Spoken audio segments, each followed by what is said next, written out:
Hi, I'm Gwen Douglas. This is Juice Podcast, and I'm Emily Harmon. Welcome to Juice Podcast.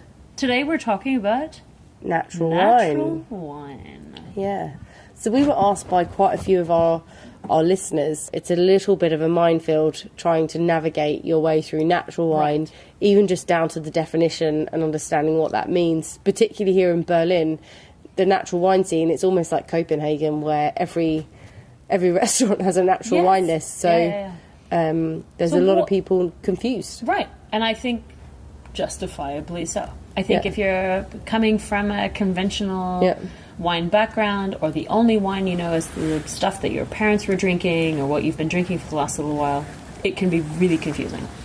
So, what is natural wine as we know it?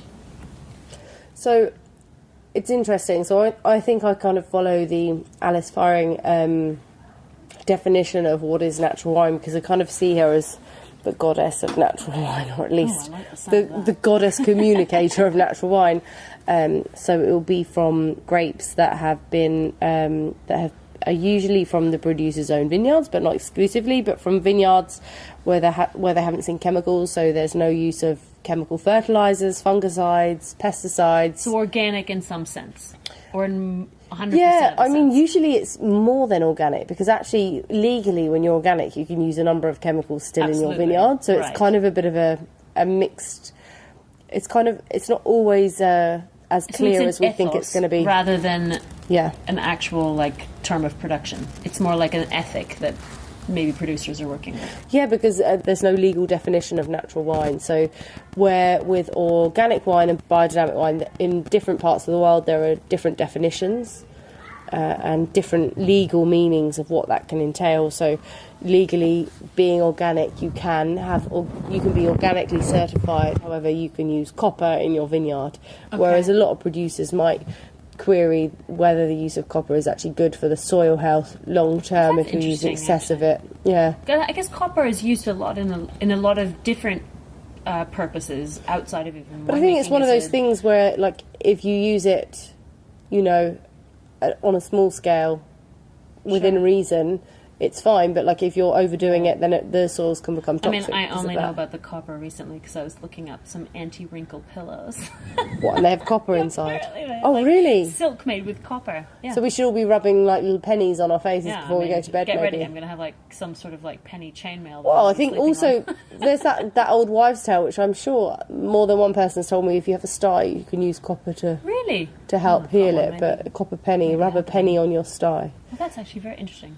But anyway, so back to what is biodynamic wine. So biodynamic wine. Oh, sorry. What is natural wine? But actually, that's back to maybe a good lead into the next topic. So biodynamic wine. I guess the next stage on from organic wine, which is using the principles of Rudolf Steiner, who was the creator of biodynamics, not necessarily for the vineyard initially, but for farming in general.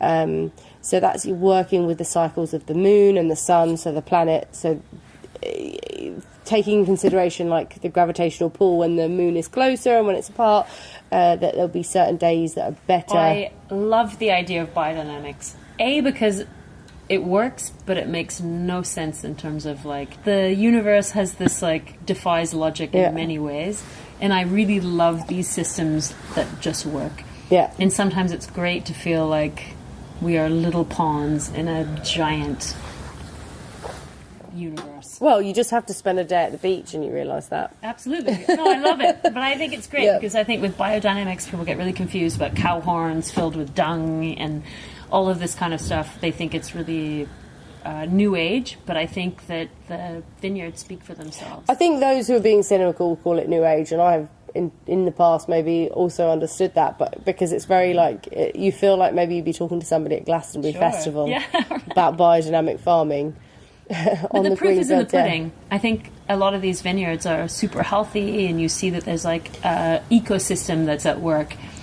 Whereas I think in a lot of industrial vineyards, you don't see flowers and life happening around the vineyard. And it's something that's very relevant for today, because I think more and more when you go to food symposiums or you listen to different speakers at food symposiums, depending whether they come from the chef world or they come from a farming world or they come from a vine growing world or a winemaking world, everybody now is communicating about the importance of small-scale farming. Right. And biodynamics is something that really embraces that, because, of course, you can do it at a bigger scale, but actually the human factor is very important. I think it is, absolutely. And actually, agriculturally, looking after our soils is more important than ever, because actually we have the poorest soils than we've ever had, because they're polluted and they've been neglected. And they've been abused. Just like pulled too much out of them, yeah. We've abused these soils. We haven't like given them life back, and we forget that an ecosystem is what helps drive everything. If everything is in balance, then that one thing you're trying to grow. Data that we do have is not communicated enough as the communication of this scientific data we have of chemical farming and the danger of it. Like, I was listening to a podcast recently, the Goop podcast. Yeah, I was just talking about which was fascinating, and it was so interesting about like Roundup, the use of Roundup. So for a long time, I know that vineyards that have had Roundup used on them, the Roundup ends up in the wine, so we end up consuming it, and that ends up in our bodies. Yeah. And I found that really fascinating, that last episode on Goop that I'd listened to, where it talked about how basically by consuming things like Roundup, you're actually changing your own DNA and the future DNA. I mean, and you're reducing. We could get really heavy about this shit, because I mean, in pharmacology across the board, our DNA has been changed by a lot of major medications. I found it absolutely shocking. The sperm count and fertility rates are going down and down and down and down, and that's directly linked with what we're consuming. I mean, that's absolutely mad. Part of me is kind of fascinated by this, because I sometimes think, like, is this Darwinism in practice? Like, have we created this? Maybe it's also necessary. Yeah. I mean, would be the other way to look at it, is that nature has a funny way of finding balance, even when we don't see it. So let's keep our sperm counts high and our wine glasses full of natural wine. Natural wine. So the way to go is definitely to take care of our soil and make good fruit. So going back to that definition of what natural wine is, so obviously it has to come from high quality grapes, which means not using those chemical farmed, at least I think without the use of chemicals in the vineyard, and then those high quality grapes that have come into the wine cellar, the winemaker then obviously has a number of different choices that they can make. So it's very, very common, even when you see an organic wine on the shelf in supermarkets. Because, like I said earlier, we were discussing what to talk about, and I said my first experience with a lot of quote-unquote natural wines was probably what was being sold to me in sort of biomarkets or organic supermarkets. And a lot of it is not that great, because their selling point is that it's just organic. I mean, so the fruit is grown organically, but I don't know what happens to the grape beyond that. Exactly, and so this is actually very common that you could see that these, particularly in sort of South America, there are big producers where it's very easy to farm organically because the climate's perfect for it. Right, exactly. And then, of course, all of the grapes get into the cellar, and then the way in which the wines are made is very different. So that could just be by adding, synthetic or cultivated yeasts to manipulate the flavour or to control the fermentation process. That's kind of like best case scenario, just adding yeast. Yeah, because I was going to say, are there producers making, say, wines out of organically farmed grapes that are then like wood chipping and doing like big box style? Does that exist? I mean, it wouldn't surprise me if it does, because I'm less informed on that industrial side of things. Like in the Americas or in some of the places where things just grow abundantly, that there is a possibility to grow organic grapes and then still produce wines big box style. Yes, I mean, you do. I mean, the short answer is like we still see bag and box wines made from big cooperatives that are saying that they're organic, and you can taste that the wines are still industrially made. Right. So I think, one, there's the addition of yeast to manipulate flavour, control the fermentation process. Then there is like a number of different things that could also be added, enzymes, different things to help control the way in which the wine ferments. It could be things that are added that can help reduce the alcohol, things that you can add, obviously the basic thing of adding sugar to increase the alcohol, adding acid, de-acidifying, all of these different things. And there are, like when we numerous amounts of things. Yeah, and when we talk about winemaking, I think we've got over 100 different additives that you can add that are chemicals, and that's not again, this is also not a new thing. Early 90s, like before World War One, it was quite common to have these wines produced in the natural wine way. So just going back to that definition of natural wine, farming without chemicals, not adding yeast, not deacidifying, whatever was naturally in there, taking naturally existing yeasts, not putting pesticides. Yeah, because grapes, everybody needs to remember that grapes ferment. They have an abundant... If you're not chemically farming, you're not destroying that natural yeast layer on the outside of the grape, which means that when you go to make the wine, you've got this strong yeast culture, which then you can ferment the wine. And what grows together goes together. So whatever's happening generally can be good for what's happening in the cellar. Totally. So then we've got that, and then we've got, like, just going back before we go into the history of things a little bit more, just so everybody's on the same page, because I know we're sort of getting further along in the definition and not really making it to the end. That famous saying of nothing added, nothing taken away, which is really important. So the wines are usually unfined and unfiltered, so sometimes can appear cloudy. However, unfiltered and unfined wines also can be clear, so that depends what the winemaker's done in the cellar, how long they've kept the wine in the cellar, that it can naturally settle. And I had that question recently at a wine training. They're like, why is it not cloudy if it's unfiltered? And I was like, oh well, that's a really good question, actually, producing the wine. So that's one thing. And then when we get to the bottling process, the big question is about sulfur dioxide. So of course everybody thinks sulfur's evil, and I know, and this is actually, like, for a lot of, say, my friends that are not necessarily, like, into wine, sulfur becomes the big question, and I get annoyed because I think that historically a little bit of sulfur has been used to make it transportable. And I think that sometimes, depending on what wine, I mean, you can tell me if I'm wrong, that a little bit sometimes needs to be used to just keep it stable. And it's going to be a choice based on what the wine is like. Some wines can go without sulfur, some need a little bit, otherwise it's a hot mess. But I'm going to let you answer that. The super purist probably would say 0 sulfur. I think a small amount of sulfur at bottling is fine, and Alice Firing also says low or no. So very small amount, and everybody judges that slightly differently. So a little bit of sulfur sometimes is not a bad thing. We have to also remember sulfur's not the enemy here. No, I also don't think so. Sulfur is an antioxidant, and it's also an antibacterial. So it stops the wine from oxidizing, so it protects the wine from oxygen and spoiling, but it also kills a lot of germs. When used moderately, it's not necessarily a bad thing. I mean, I want to remind people, especially people that enjoy health food, that there's a ton of sulfur in dried nuts, dried fruits. More than any bottled wine as well. So this is sort of like something that annoys me when someone says, oh, but there's sulfur added, and it's like, man, I just saw you mow down on, like, a whole bag of, like, dried apricots or dried nuts. And it's like, I think people become hyper aware of one product because people want to talk about it, but no one talks about the sulfur in other food. And unfortunately there have been people communicating that sulfur's the most important thing, and actually it's not. It's not. I agree. It's not, because actually for me, I would prefer to... The farming for me is important. Yeah, I would prefer to have something that's been grown at the very minimum organically in the vineyard, that has less impact on our environment and our soil and our water.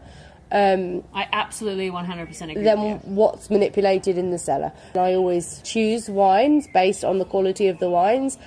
99% of the time they're from vineyards that are the very minimum organic, because the quality of the fruit has to be there to make the quality of the wine. It's the beginning of the product. You know, you can't make a good product without a good initial product. The biggest thing that I've heard is, I'm allergic to sulfur. Which I think want to punch people. I'm sorry. I would love to see you eating that granola bar. Or any of the products that you buy at the supermarket, because sulfur is an agent that's used to stabilize a lot of products. But I think that there are so many things that people just, like, pinpoint on, and they just want to be a little bit... But the sulfur thing, I think, as well, it's interesting because...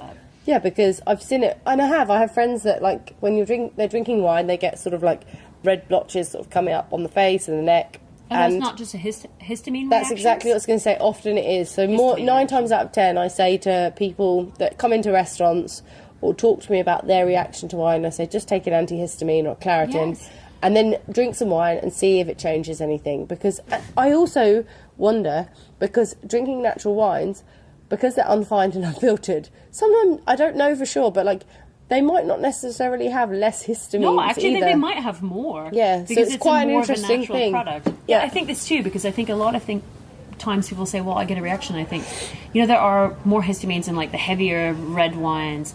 So I usually tell friends to steer towards lighter red wines, which or would white suit wines. the natural wine movement a bit more, Right. because they do steer on freshness. But then it's sort of like, yeah, I mean, it might have nothing to do with sulfur or any of the stuff. It could be your hereditary background. It could be all kinds of things that bring up flushes. You just might be allergic to booze. It might not just be sulfur. You might be shit out of luck. People say wine makes itself. And I find that quite interesting, because they go, oh, everything you need to make wine is in the berry, which is correct. However, if you just left grapes on the plant and you didn't pick them... It would be a hot mess. Oh, no, you just wouldn't have wine. Like, wine is a man-made thing. Like, there is a symbiosis. It'd be the same as saying, like, apple juice makes itself. You don't just put, like, apples on a tree and be like, I'm going to have a glass of juice tomorrow. Like, it's not going to, like, juice itself, filter itself, or orange juice. Most people don't like orange juice with pulp. Yeah. So someone has to squish it and filter out the pulpy bits. Yeah. So I think that's absolute madness. It's not... Wine is something that is made by people. It's not honey. Like, we are the bees. We are the honeybees. Yes. We have to turn it into something. Yes, 100%. We are the honeybees of wine. What is the difference between, then, natural and biodynamic? Biodynamics is following along the path of Rudolf Steiner's principles, so working with the lunar cycles of the Earth. Right. So the gravitational pull, the influence of that on plants, on humans, and that's something I have acknowledged in. There are certain days or certain times of the year and certain times of the lunar cycle where you do and also atmospheric pressure has another thing to do with it all as well. Yeah. Atmospheric pressure is we're humans. Like, we know, like, if it's humid and it feels very heavy outside, we feel really different feeling to when it's not humid and it feels light and especially it feels bright. Those of us that get headaches, atmospheric pressure can be, if we're sensitive to that kind of stuff. It's working with the cycles of the Earth, and it's a little bit like, I guess this is something that's almost medieval, actually. It's Rudolf Steiner put it into words, but actually it was something that existed far beyond him. When you read about, like, feudal systems and how they farmed and what they farmed, and again, it goes back to the small-scale farming and working on fixing certain things and certain nutrients in the soil. Because I think a lot of us have watched these documentaries where there's this, like, cow horn filled with dung and some... I'll put it up again, because I think there's some interesting things that we see and we don't quite understand. There's that side of it. There's also learning that there's particular times of the month that you do certain things because of this gravitational pull. And then, like you said before about these cow horns, so Formula 500, 501... so one is that you'd be making your own compost, which of course is great, because compost is great. We want worms, we want soil life, we want the microbiome to be as healthy as possible. As everybody knows, it's really important. So we would be compacting compost into a cow's horn and then burying that in the ground. And then apparently, like, you'd only bury so many of them over a square metre. It's a way to adding life. Apparently, you don't need to add very many of these horns. So it's interesting, because this came up recently at a vegan restaurant I was at, and then there was a customer that was saying, well, if they're using that cow horn, it's not it's vegan. An animal product. Is it vegan or not? But did the cow die by a man's hand? Again, I don't. Did it die naturally? Yeah, it's another question would be the altogether. case of it being vegan or not, I guess. I don't know. Yeah. Everyone draws a different line in the sand. And then there are things like tea tinctures, different things like that. So a homeopathic approach to treating the vineyards, really. Cool. Very interesting. How do we bring it back to the consumer? This idea of, like, so now we know a little bit of, like, what natural is and what biodynamic is. Then what do people ask for, I guess? Can you see these wines on a menu? Is there a difference? Are they going to be listed exactly the same? How do you ask for a natural wine in a restaurant? Yeah, if you're new to this, I think it's still really difficult. I mean, luckily now there is an app called Raisin, like Raisin, which has a list of some natural wine places. Although it's not, I don't think it's so up to date. Like, I've tried to add places into the app. I've done the same, and it doesn't accept them, and it's really annoying. So it's like it's completely not up to date. It's a bit out of date. with multiple cities, but that's a good starting point of ideas of places to find them. Googling like natural wines, finding them on Instagram. And I think that I'm guessing from what I'm seeing is that most places that if they're trying to attract people that are into natural wines, they're making a list that is nature. Nature wines. I mean, we had it the other day. It'll be on their website usually. I mean, we had it the other day at a pizzeria here in Berlin where they have a conventional wine list, and then on the specials menu they have 2 natural wines. So then they're like in a little box, natural wines. Yeah, and it says nature on it. And good independent wine shops are the best place to learn for most of the things you want to learn about wines. You just need to go in there, talk to them. Have you got any natural wines? Yeah, okay, with this, blah, blah, blah. And then you can sort of follow the guidance of staff there and take it from there. And I would also say that understanding that all natural wines are not made the same. Yes. That every winemaker's choice, because he's like an artist deciding what he wants to use, paintbrushes or palettes or scalpels or whatever, he's making his wine however he wants in his natural way. And remember that vintage to vintage also varies much more because you're using wild yeast or not using selected yeast that are giving the exact same fermentation, the exact same flavours every year. So from year to year the wine might change, but that's also part of the joy of it. Yeah, that's also the part of life. Like every day is different in life. Like every day you wake up you feel different. It's more exciting, I think, to try vintages than when you know it's going to be completely different. And from good producers of natural wine, like even though there are vintage variations, the wines are still well made, right? So you shouldn't, hopefully, when you navigate and you find yourself in the right place, we're still struggling because there are a lot of terribly made natural wines that are awful and undrinkable, and everybody goes, and you go to a natural wine bar and they go, oh, this is how the wine's supposed to be, and you're like, actually, I think this is a horrible accident. Yeah, or sommeliers that don't know, okay, this wine shouldn't taste like rotting whatever. It shouldn't taste like it's like something that's gone off. It shouldn't taste like vinegar. But I think that in this sense, maybe this is what's exciting about natural wine, because maybe actually it makes people actually use their palates instead of having to trust what everyone is telling you. It really comes down to, do you love it? Do you love it? Not what people are telling you. What do you think? Yeah. Do you enjoy drinking it? Do you enjoy sharing it with your friends? Maybe in the end this is a way for everyone, like an equalizer.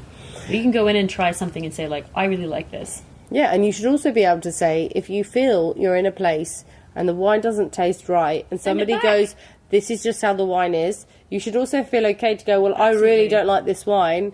Please give me something else instead. Yes. That's really important, because I think that's something I'm infuriated with sommeliers at the moment. This is one of the greatest lessons you've taught me, Emily, actually, is to sometimes say, because I'm an absolute people pleaser and I'm too shy sometimes to send something back when I know it's awful because I don't want to embarrass anybody.